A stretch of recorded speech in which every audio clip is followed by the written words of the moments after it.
নমস্কার বন্ধুরা, আমি রিয়া আর একবার নতুন পর্ব নিয়ে চলে এলাম আপনাদের কাছে। অনেক ভোরবেলা উঠেছিলাম, উঠে শুয়ে পড়েছি, ভালো লাগছিল না। একটু বাজার দিকে যাওয়ার কথা ছিল, যেতে পারিনি। একটা চাদর টাদর সব কাচতে হবে, তো একটু চাদর ছিল, গরম জলে ভিজিয়ে রেখেছি। শুয়ে পড়েছে আমার দাদা, কেননা হঠাৎ বাংলাদেশ গেছে। পুরো খাটনিটা আমার ওপর পড়ে গেল 3 দিন। দুদিনের প্রোগ্রাম, দুদিন যেতে আসতে, ঢাকা ছাড়িয়ে তো খাটনিটা পড়ে যায়। দাদা যেতে চায় না, প্রচুর প্রচুর প্রেশার পড়ে যায়, আগের মতো বাইরে যেতে চায় না।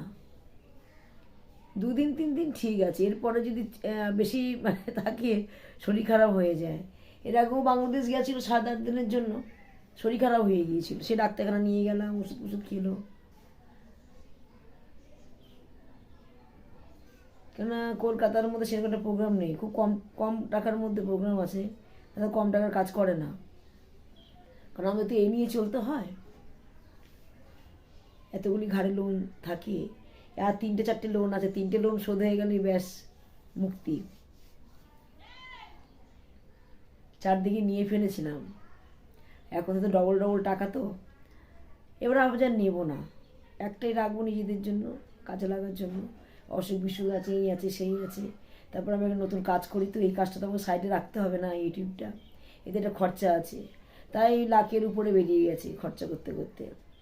ছেলে চা করে নিয়ে এলো, তখন আমি তখন আমি লিকার চা করেছিলাম, দোকানে যাইনি, অনেক কাজ টাজ করলাম, সকালে ক্লান্ত হয়ে গেছি, কাজ করে বসে পড়েছি, আজকে লিকার চা খেলাম। তারপর ছেলে 2 দিনে দুধ চা করলো। তাই বললাম সকালে উঠতে বলি না, বাবাটাকে দিয়ে আসতে পারতে, কিবোর্ডটা তো খুব ভারী। মা আমাকে বাবা ডাকিনি, ওই রকম রাতে বলবে আর সকালে ডাকবে না, যতক্ষণ না গিয়ে পৌঁছায়। এখন তো ফোন যাবে না ওদের, আমাদের দেশের ফোন এখান, মানে যদি বিদেশ, এটা বাংলাদেশ আলাদা হয়। দেখি বর্ডারের কাছে এসে এগুলো লাস্ট হয়তো ফোন করবে 12টা নাগাদ, দেখা যাক কী বাজে, এখন তো 12টা বাজেনি, দেখি কি করে। কারণ ভিতরে ঢুকলে ফোন করবে না 2 দিনের জন্য। তাও বলেছি একবার যে কারো ফোন দিয়ে ফোন করো না, একটু বুদ্ধিটা কম আছে আপনাদের দাদার।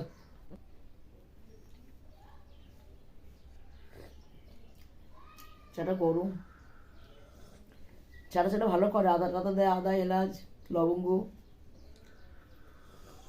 চা শুধু দুধ দিই, চা চিনি, তো দুধ দিলাম, চা খেলাম, ওরা ভালো লাগবে না, একটু মশলা, এগুলো ছিল বলে যাকে বলে মশলা চা, মশলা দিয়েই চা খাই আমরা, মশলাই তো। যখন কাশি হয় বন্ধুরা বিশ্বাস করবেন না, তো দুধ চা তো এতটা হয় না, কি কাশি হয়েছিল ওর সাথে আপনাদের সামনে জানেন আপনারা।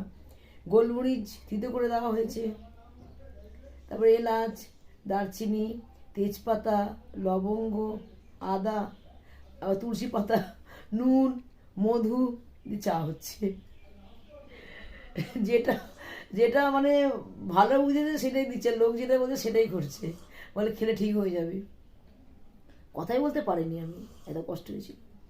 আর আমার ধরবে না ধরবে না বন্ধুরা, যখন ধরবে আমার অবস্থা খারাপ করে দেবে। 20 দিনের নাম নিতে হবে।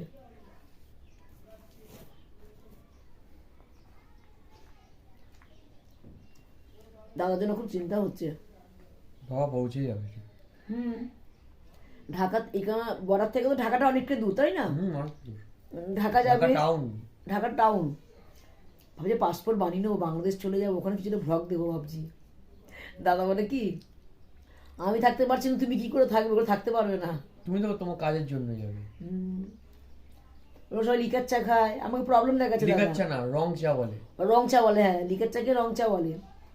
ওনারা যেটা যেটা খায় না, আমাদের যেমনি দুধ চা খায় সকালে উঠে, ওখানে আবার রং চা নয়, লিকার চা খায়। আমি যেটা বলছি লিকার চা খায়, তুমি পারবে না চলতে। তাই বল দুধের প্যাকেট প্যাকেট সব পাওয়া যায় না, সব ইয়েতে পাওয়া যায়, আমি নিজে করে খাবো, যার যেটা অভ্যাস না। দেখতাম বাংলাদেশ জায়গাটা খুব ভালো লাগে। হয়তো অনেক দর্শক বন্ধুরা শুনছেন, এই বাংলাদেশে কিন্তু নিন্দা করছি না, সব দেশ ভালো, সব কান্ট্রি ভালো। একটু ব্লগ করা বন্ধুরা, আপনাদের দেশে একটু ইচ্ছা আছে, যারা যারা আমার ব্লগ দেখেন বাংলাদেশ থেকে, এটা আপনাদের যেখানে যাওয়ার একটু খুব ইচ্ছা, অনেক দিন ধরে ইচ্ছা ছিল আমার। তারপর তখন অনেক ব্লগার আছে, যে মোহাম্মদ ফিজ আছে, আরও কিসের কি ছেলেগুলোর নাম ভুলে যাচ্ছি, খুব ভালো ব্লগ দেয়। গ্যারিটি ওদের সাথে মিট করার খুব ইচ্ছা আছে আমার। ওরাও তো আমাদের কলকাতায় আসে, আমরাও যাবো আপনাদের দেশে, দাদা তো যাই প্রোগ্রামের জন্য। বাংলাদেশ গেলে মাওয়াঘাট যেতে হবে, যেখানে ইলিশের হোটেল। হ্যাঁ, মামাঘাট যাব, যদি পাসপোর্টটা করতে পারি। খুব ইচ্ছা বাংলাদেশটা ঘোরানো, আমার প্রচুর ইচ্ছা। পাশেরই তো দেশ, কি অবস্থা না, একই ভাষা একই সব কিছু, একদম মানে ভাগ করে দিল মাঝখান দিয়ে। বাংলাদেশ হলো বাংলার জায়গা। বাংলার জায়গা, শস্য শ্যামলা দেশ, আমার খুব ভালো লাগে। যেখানে বন্ধুরা গ্রামগঞ্জ আছে না, সেখানে আমি চলে যাবো, আমি টাউনে থাকতে চাই না। আর বাঁচতে চাই আমি। বাংলাদেশও আসামের মতো ওই চা বাগান আছে। হ্যাঁ, ওখানে আমাদের এখানে যা আছে বাংলাদেশে তাই সিলেটে, ওটা আছে। সিলেট। সিলেট বলে, সিলেট। সিলেট। আমাদের এখানে যা আছে ওখানেও তাই আছে, একই আর ওখানে জিনিস। ঢাকা হচ্ছে মেন টাউন, ঢাকা টাউন। অনেক টাউন। তারপরে আমাদের বন্ধু, সত্যি কথা বলতে আদিবাসী কিন্তু আমরা কি বলে আদি বাড়ি কিন্তু বাংলাদেশ। আমাদের রংপুর। হ্যাঁ, রংপুর জেলায়, বাংলাদেশের রংপুর জেলায়। মানে আমার শ্বশুরের কি বলে বাবার বাড়ি, বাবার বাড়ি। আমার শ্বশুরের বাবার বাড়ি কিন্তু আদি বাড়ি কিন্তু রংপুরে। আমরা দেশের বাড়ি অনেকের থাকে, কাকা জাটার কাছে শুনেছি, কাকার কাছে শুনেছি, আমার শ্বশুরের কাছে শুনেছি রংপুরে বাড়ি। আমাদের দিনাটা থেকে বেশি দূর না। হ্যাঁ, বাংলাদেশ। তারপর ওনারা অকি একটা অশান্তি হয়েছিল ওখানে অনেক বছর আগে, বিশাল ব্যাপার। তখন আমার শ্বশুররা কোচবিহার চলে আসে, ওইখান থেকে আর কলকাতা আসে। কলকাতাতে এবার আমরা এখানে সবকিছু আমাদের হয়ে কেন গেছে। আমরা টাকি গেছিলাম, তার ওই জলের ওপারটাই তো তোমার বাংলাদেশ পড়ে বাংলাদেশ, যাচ্ছে। হ্যাঁ, খুব ভালো জায়গা। বাংলাদেশে নিন্দা করবে কে? কারণ আমরাই তো কোনো বলতে গেলে আদিবাসী ছিল সব বাংলাদেশে। আমার শ্বশুরের ভিটে ওখানে, বাবার ভিটে। টাউন তো একটু লাগবেই, তাই না? এই দেশ ওই দেশ। দাদা তো যাচ্ছে, খুব ভালো হবে, আমিও যাবো, দাদার না। আর একটু মানে পাসপোর্ট ভিসাটা করে নিয়ে আমিও যাবো। আমার তো আমার নিজের কাজের জন্য যেতেই হবে, একটু ঘোরাও হলো আমার। একদিকে কিন্তু ইউটিউবটা ভালো, আমি আর একটা চ্যানেল করবো বন্ধু, একটু দাঁড়িয়ে যাই, আর একটা চ্যানেল করবো শুধু ঘোরার জন্য দেবো। কিছু কিছু যা দর্শক বন্ধুরা বলেন দিদি একটু বাইরে যান না, ওই চ্যানেলটা আলাদা করবো। বুঝতে তো পারছেন, অলরেডি প্রচুর টাকা পয়সা আমি খরচা করে ফেলেছি, ইউটিউবে প্রচুর খরচা করে ফেলেছি। প্রথম প্রথম বাইরে গিয়েছিলাম, তারপরে ভেবেছিলাম একটু দূরে দূরে যাবো, কিন্তু অনেক প্রবলেমের জন্য যেতে পারিনি। মেন প্রবলেম হচ্ছে 3-4টে লোন আছে, লোনটাকে আমি লোনটাকে হাঁটিয়ে দেবো মাথার উপর থেকে। 10,000 টাকার বেশি লোন চলে যায় আমার, এক্সট্রা টাকা, ওই টাকাটা ঘোরাফেরা আর বেশিই যায়। এই দেখছেন এসি টেসি সব লোনে করা বন্ধুরা। আমি খুলে বলি বলে হয়তো আমি সবার কাছে বকা খাই, খুলেই বলি। যেদিকে লোন নিয়েছে সেই দিকে করে। একটু অসুবিধা হলো সবাইকে বলি, একটু অসুবিধা হয়ে গেছে, প্রবলেম হয়ে যাচ্ছে। এখন ঠাকুর ইচ্ছা এসির টাকা সব শোধ হয়ে গেছে, আর 3টে আছে, 3টে লোন, আর 3 মাস আছে, শোধ হয়ে যাবে খুব তাড়াতাড়ি। পারলে টাকা পেলে একদম আগেই শোধ করে দেবো। সংসারে বিশাল খরচা, বুঝতেই পারছেন। সংসার তো রোগে তো ছিঁড়ে খাচ্ছে, এইটা হচ্ছে, ওইটা প্রবলেম, সেটা প্রবলেম হয়েই যাচ্ছে। চলুন কি রান্না বান্না করি। কালকেও হাত রান্না করেছিলাম রাত্রিবেলায়, জানেন তো, দাদা খাবে, আমার ছেলে খাবে, সকালে রান্না করিনি, খিচুড়ি করা হয়েছিল অল্প করে। তোরা কেউ আর ভাত খায়নি, 1 হাঁড়ি ভাত ধরাই রয়েছে। কেমন লাগে বলুন তো? ভাতটা নষ্ট হয়ে যেতে ঠিক একটু একবার গিয়ে তাহলে ভাতটা গরম করে তরকারি করে খেয়ে নিই আমরা কিছু, কারণ আমি আর ছেলে আছে, আর কেউ নেই বাড়িতে। কালকে বললাম না 1 হাঁড়ি ভাত রয়েছে বন্ধুরা, ভাতটা ভালো আছে জানেন তো, কেউ খায়নি। আর আমি ওই জন্য ফুলকপি রসা করছি, 2টো আলু দিয়েছি, বেশি আলু দিইনি, বেশি আলু খাবোও না এমনি। আর একটা ফুলকপি দাদাকে রাত্রিবেলা নিয়ে এসেছিল, কড়াইশুঁটি দিয়ে সিদ্ধ করে নিচ্ছে আগে। দেখুন কথা বলতে তো চুলটাও খুলে গেছে। তুই কত বাজার যাচ্ছিস? ঠিক আছে, কাজের সময় ছেলে বাজারে যাচ্ছে। কত প্রসাদ দিয়ে গেছে, প্রসাদ রয়েছে, কালকে সরস্বতী পুজো গেছে, দৌতি কর্ম না কি সব রয়েছে। তাড়াতাড়ি চলে আসবি, নুন দিয়ে একটু হলুদ দিয়ে ভাপিয়ে নি। আর ডিম আনি, ওর ডিমের কারি করি, ভালো লাগছে না কিছু, বড্ড খাবার নষ্ট করে জানেন তো। যার জন্য রান্না বান্না আর করবো না, আমি কি প্রতিজ্ঞা করছি। তখন আমার ছেলে বলছে কি প্রতিজ্ঞা করছে কি, তোমাদের কাজটাই এই। আবার বলছে রান্না করবো না, মাছ নেবো না, কখন মাছ এলে তোমাকে ডাকবে এসে। দরজা দিয়ে যা, সত্যি তাই। আপনাদের কিন্তু বলছি মাছ নেবো না, মাংস নেবো না, কখন আমার কে ডাকি আমার ঠিক নেই, আমি আবার চলে যাই। আমি ঠিক শান্ত থাকতে পারি না, মাছ ডাকলে শান্ত থাকতে পারি না, জোর করে মাছ দিয়ে যাবে, সবজি দিয়ে যাবে। আজকে কত খিচুড়ি জানেন বললে জলে দিয়েছি, ভালো লাগবে না খেতে। আলুর দম রয়েছে, আলুর দমটা খাবো না, কপিটা ভাপিয়ে নিচ্ছি।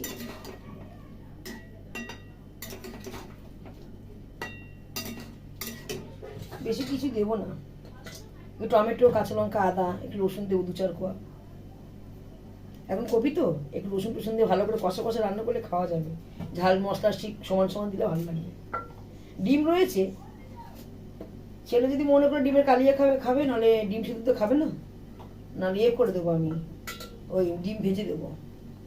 ডিম খাবে না আশা করি, কেন এইগুলো খেলে ডিম খাবে না, কালকে উল্টো পাল্টা খেয়ে এসছে জানেন তো। রসুনের দামটা একদম কমছে না, ভাল লাগে না। দাদা বাংলাদেশ বর্ডারের সামনে গিয়ে বলে ফোন করবে, দেখুন ফোনও করেনি আমাকে, কি করছে না করছে, ফোন করতেও পারছি না। দেখি এই ভিডিওটা শেষ হয়ে ফোন করি। আজকে প্রোগ্রাম নেই, আজ যাচ্ছে, কালকে থেকে প্রোগ্রাম আছে, 2 দিন প্রোগ্রাম করবে, রোববার দিনের মধ্যে চলে আসবে মনে হয়। আজকে তো বৃহস্পতিবার, শুক্র শনি প্রোগ্রাম হবে, রোববার চলে আসবে, আবার 2 দিন পর আবার যাবে, আবার 2 দিনের প্রোগ্রাম। এই 2-4 দিনের প্রোগ্রামের জন্য ভিসা করে রেখে দিয়েছে, একদম যেতে চায় না। আর ভাবি উনি ভিসা করেছে ভালোই হয়েছে, আমি একটু করে নেবো, আমি একটু ঘুরতে পারবো, আমার তো বাংলাদেশ যাওয়ার খুবই শখ। ছেলে এখন কালীবাজারে গেল, কখন আসবে ঠিক নেই। আদাটা ছুলে নিচ্ছি, 2-4 কোয়া রসুনটাও ছুলে নিয়েছি, অল্প অল্প মশলা দেবো, বেশি মশলা দেবো না। সকালে মেয়ে ফোন করেছিল, বাড়ি আমি বললাম, বলছে না মা আজকে যাবো না, অন্যদিন আসবো। ঠিক আছে, বেশি তো বলতে পারি না, যেটুখানি ফোন করার কথা ফোন করে, আর বেশি দৌড়ঝাঁপ করবি না, ঠিকভাবে থাকিস। ফুলকপিটা ভাপিয়ে তুলে নিলাম, সব ধুয়ে টুয়ে রেখেছে সব কিছু। এরপরে আমি তেজপাতা, গোটা জিরে ফোড়ন দেব। আমার একটা পোস্ত শেষ হয়ে গেল না বন্ধুরা, খুব খারাপ লাগে, এটা খুব কষ্ট লাগে, পোস্ত শেষ হয়ে গেল জানেন তো। পোস্ত শেষ হয়ে এসছে প্রায়, অনেক কিছু রান্না করি তো। এই দেখুন 1 কিলো পোস্ত ছিল, এইটুখানি পোস্ত আছে। এবার দোকানে কিনতে যাবো, গায়ে লাগবে। এটা মেদিনীপুরের পোস্ত ছিল, মানে ঢাকাটা খুলে কি সুন্দর ঘ্রাণ ছিল একটা, গায়ে লাগছে, পুরো ভরা পোস্ত ছিল এইটা। দাদা কি করে, এগুলো তো ক্যামেরার সামনে দেখানো যায় না, পোস্ত বড়া করে, পোস্ত আমি তো ফুলকপিতে পোস্ত দিই, মাংস দিয়ে পোস্ত দিই, ভাল লাগে। সেদিন যে চিকেন রান্না করেছিলাম, ওটা মুগানজি করেছিলাম। আমার মেয়ে বলছে তুমি পোস্ত দাও, মানে মা পোস্ত কাজু বাদাম যখন পেস্ট করে তো মুগানজির হয়ে যায়। আমি হলো আর কি, শুধু মানে চিকেন করি না, শুধু আলু দিয়েছি, তাই বলিনি আর বন্ধুদের, যারা রান্না জানে তারা জেনে যাবে। এই তেল গরম হয়ে গেছে, আর আদা রসুনটা অল্প করে নিয়েছি, ছেঁচে দেবো, এই মেশিনটা দিয়ে ছেঁচে দেবো, বাটবো না। আর আমি এটা দিয়ে দিচ্ছি, তেজপাতা দিয়ে দিলাম, একটু গোটা জিরে দিলাম। এই তেজপাতার সাথেই আমি ফুলকপি আলুটা ভেজে নেবো।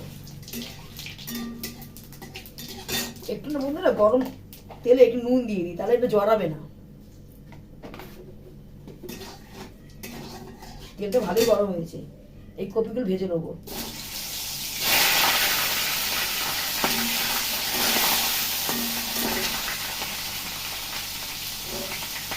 এই রান্নাটা যেটা আমি করছি বাংলাদেশের, আজকে বাংলাদেশের কথা খুব বলছি আমি, কেন জানি না, বাংলাদেশের কথা প্রচুর বলছি, সকাল থেকে বাংলাদেশের কথাই বলছি। বাংলাদেশের একটা মহিলা, এরা রান্না করে একা ছিল,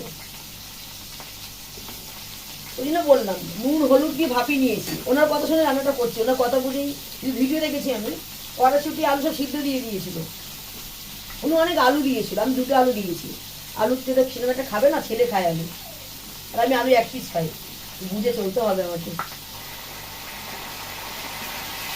উনি অনেক আলু আর একটা ফুলকপি বড় দিয়েছিল। আমি না বন্ধুরা বড় ফুলকপি নিই না, জানেন তো, ছোট ছোট কপি নিই। দাঁড়ান, দরজাটা বন্ধ করে আছে, গেটটা খোলা।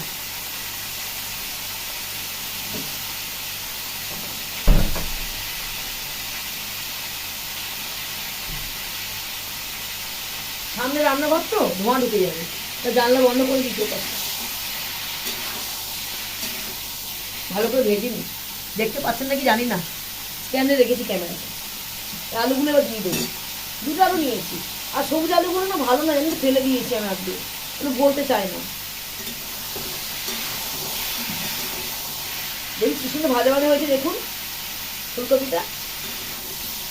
উনি এরকম ভেজে ভেজে রান্না করেছিল একসাথে, তেজপাতা ফোড়ন দিয়েছিল, জিরে ফোড়ন দিয়েছিল, আর মশলার উপরে পরে করে দিয়েছিল। আমরা কি করি, ফুলকপি আলুটা ভেজে আবার তেলের মধ্যে মশলাগুলো মানে ভাজি, তুই সেটা করিনি, ওর উপরে মশলা দিয়ে দিয়েছিল। খুব গরম।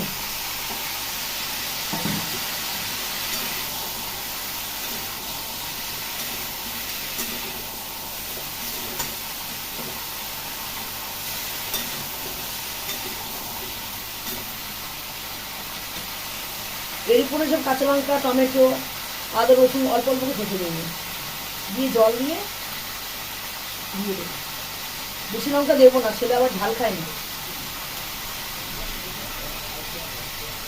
2 পিস লঙ্কা দিলাম। এর উপরে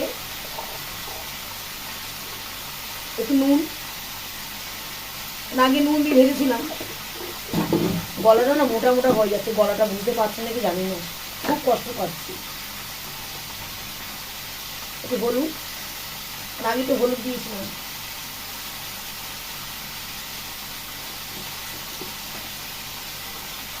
ধনে,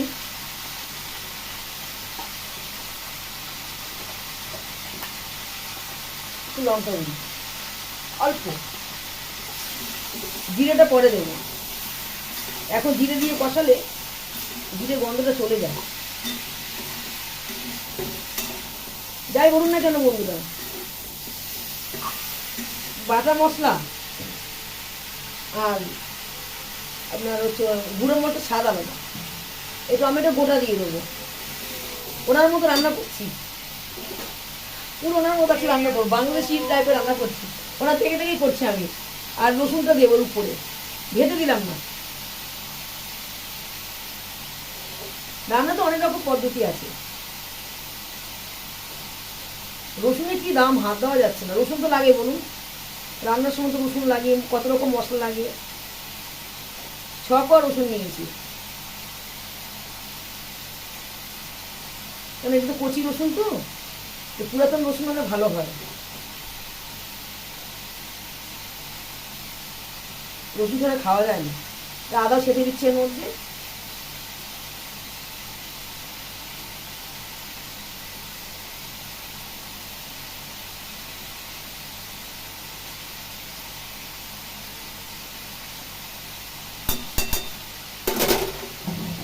এবার কষাবো।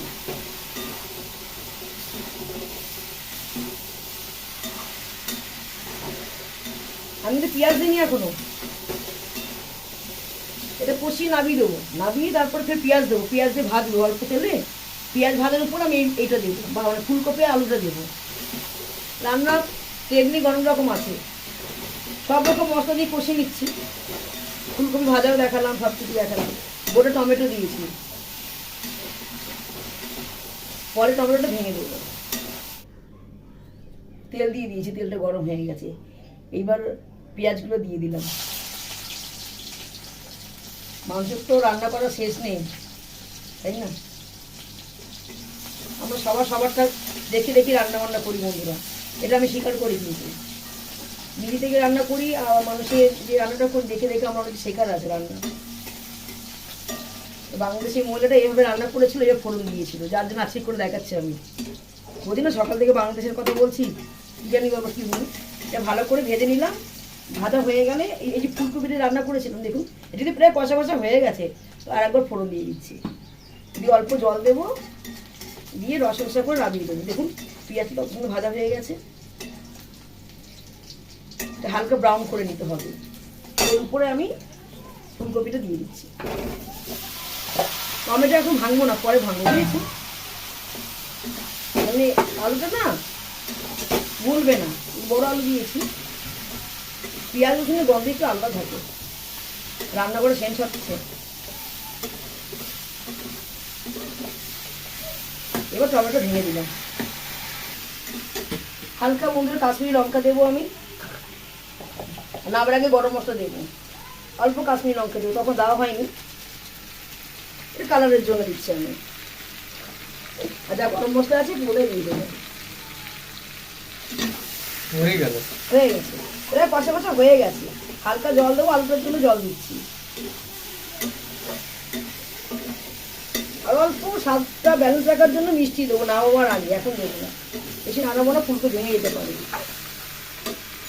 এর উপরে আমি জল দিয়ে নামিয়ে দেবো। সেরকম কিছু রান্না করিনি বন্ধুরা আজকে, কারণ অনেক তরকারিপত্র ফেলেছি তো, গা কড়কড় করছে আমার। শুধু এই ফুলকপির রসাটা দেখুন, তখন আবার পরে দেখানো যায়নি। ভাতটা কালকে ভাত, লাইটটা জ্বালিয়ে নি। ছেলে বলছিল মা ভাত আর বসিও না, তো আমি বললাম তোর জন্য অল্প করে 1 কাপ চাল বসিয়ে দিই, তো খায় কম। অত বড় ছেলে খায় কিন্তু অল্প কটা ভাত খায়। একটু বসে পড়লাম। তা আমি বাবা তোর জন্য 1 কাপ চাল বসিয়ে দিই, আমি যা যা খেয়ে নেবো। বলছে না তুই পারবে না অতটা খেতে, আর বসাতে হবে না। তা ভাতটা গরম করে রেখে দিয়েছি আমি টেবিলের মধ্যে। তো ভালো ভাত আছে, নষ্ট করছে কারণ রাত্রিবেলা রান্না করেছি 10:30টার সময়। 10:30টায় গিয়ে আমি ভাতটা বসিয়ে দিয়েছি, দাদা আসবে, ছেলে খাবে এসে। সব 10:30টার পর বাড়িতে ঢুকেছে। আমি গরম গরম খেতে পারবে, কেউ ভাত খায়নি। আমি ওখান থেকে একটু কাটিয়ে 2 হাতে ভাত নিয়ে রাত্রিবেলা খেয়েছিলাম, আর কেউ খায়নি। যেরকম ভাত সেরকমই রয়েছে। মা ফোন করেছিল, বলে আয়, অনেক সিম টিম নিয়েছি, সিম নিয়েছে, দানাওয়ালা সিম। আর সিম আনার জন্য অত দূর যাবো নাকি আমি? ছেলে আছে বলে ছেলে যাবে নাকি? ছেলে তো যাবে না। যে খাওয়া দাওয়া করিনি বন্ধুরা, অনেকটা দেরি হয়ে গেছে।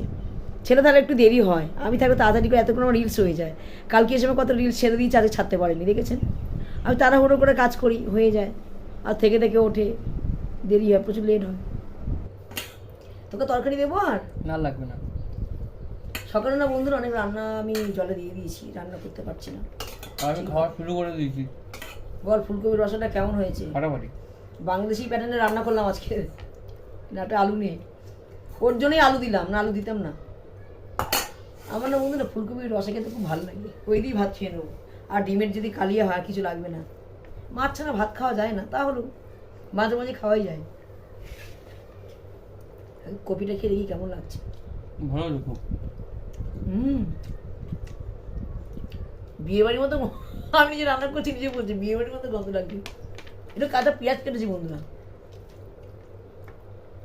কাঁচা পেঁয়াজ, শশাও কেটেছি, স্যালাড এখানে নিয়ে নিয়ে খাবো কি? দাদা এখনো ফোন করেনি, জানেন তো? খেতে তো হবেই, সারাক্ষণ পরিশ্রম করে সকাল থেকে। দাদা যখনই ভোরবেলা প্রোগ্রামে যায় না, আমাকে উঠতে হয়।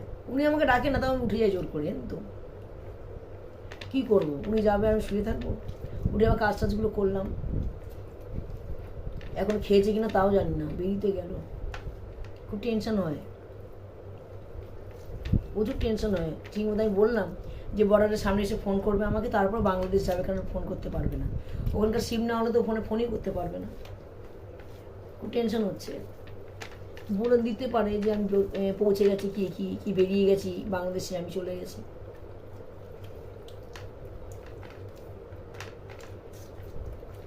বলে দিলে নিশ্চিন্ত থাকা যায়। এই বন্ধুরা ভিডিও বেশি বড় করবো না, আমি এখানে শেষ করে দিচ্ছি। মনটা খারাপ লাগছে খুব। ভাত খাচ্ছি তো, মুখে ভাত উঠছে না। কালকে উনি দুপুরবেলা কিছু খায়নি, সে নিয়ে চলে গেছে, শিয়ালদায় গেছিল। ওরা তোর মা নেই যে খেতে বলবে যে বাবু এখান থেকে খেয়ে যা। যাই হোক, ভিডিওটা আমি এখানে শেষ করছি। যদি ভিডিওটি ভালো লেগে থাকে বন্ধুরা, লাইক শেয়ার কমেন্ট করতে ভুলবেন না। অবশ্যই চ্যানেলটা সাবস্ক্রাইব করে রেখে দেবেন নতুন ভিডিও পাওয়ার জন্য। আগামীকাল দেখা হবে আপনাদের সাথে। আজকের মতো টাটা, ভালো থাকুন, সুস্থ থাকুন।